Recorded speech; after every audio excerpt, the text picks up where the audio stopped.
What is the best state to form an LLC? This is always a really fun question. So it depends on your personal situation. I tell my non-U.S. clients, when I say non-U.S., I mean non-U.S. citizens or green card holders, so they're not tax residents in the U.S.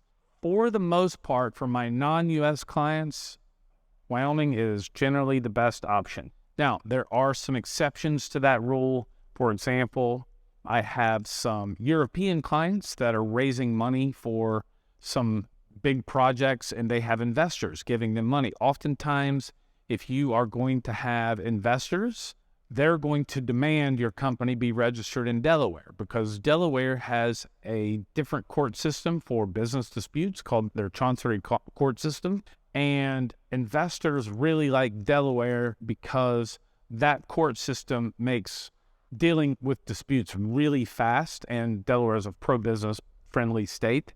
And so oftentimes if you're registering a company and let's say you're going to have some VCs, let's say investing $1 million or $2 or $3 million with you, your investors are actually going to force you to register a company in Delaware anyway, because for them it's beneficial to be in Delaware. If you're not raising money from investors, you're probably better off in Wyoming as a non-U.S. person. Let me clarify that also for a non-U.S. person. I'm talking about a non-U.S. person who's not going to have a company with a physical connection to the state where their company is registered. Like they're not opening an office or a warehouse or hiring employees there. They're running it as a completely virtual company. Now, if you are running your company, U.S. or non-U.S., it doesn't matter. But if you're going to open a business in the U.S., but you're going to have what we call nexus or a physical connection to that jurisdiction. I don't know, the example I always give is, let's say a plumbing business in New Jersey, then you really need to register the company in New Jersey where the company is going to have nexus, because you're going to have employees, you're going to have an office or a warehouse or something like that. You're going to have to do payroll tax withholdings on your employees in that state. So you need a state tax ID number, which would be attached to your business registration. And so in that case, if you're going to have nexus in the state, you need to register it in the state where your business has nexus. Now, if you are a U.S. person registering a company, it depends on your desired outcome. For example, if you're a real estate investor and all you're doing is registering an LLC, for example, to own pieces of property, again, I would revert back to Wyoming.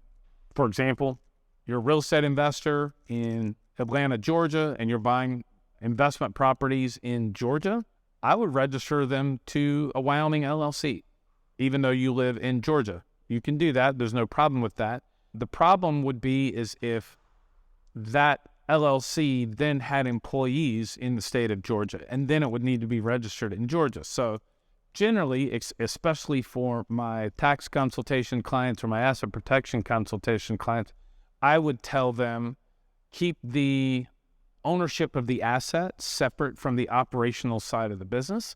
So let's say they had, 20 rental houses. I would register Wyoming LLCs to own the properties, and then separately I would register a Georgia LLC for the property management side of the business to separate the operational side from the ownership of the asset side.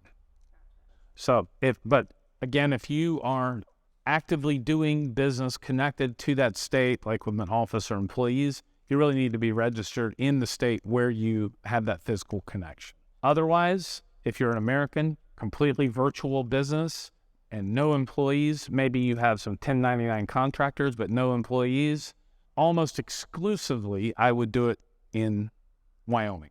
One other option is if you are adamant about privacy and you're using that LLC for privacy purposes.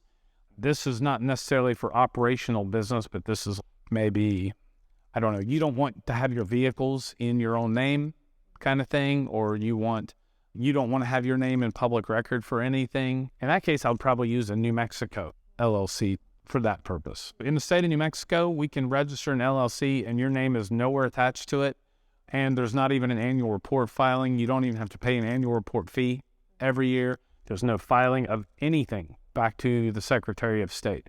I jokingly say this, but actually it's legitimately true.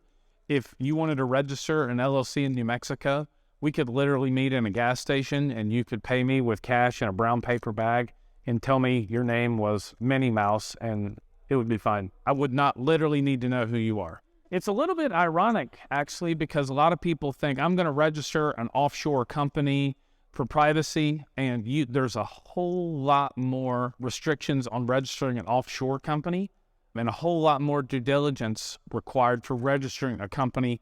Like, let's say in an offshore jurisdiction like Anguilla, for example, we have a whole lot more requirements to register a company in Anguilla than I do for a U.S. company like in New Mexico, which is ironic since a lot of people talk about how, oh my gosh, this offshore jurisdiction, it's so shady because you can do it and nobody knows who you are. Well, that's not really true, but in the U.S., it's absolutely true. Like, I'm serious. Like, I could meet you in a gas station parking lot and you tell me your name is Minnie Mouse, and I'm like, okay, Minnie Mouse it is. You might have a problem opening a bank account with that New Mexico LLC, but as far as the ownership goes, there'd be no problem with that. We do a lot of offshore structures as well, though.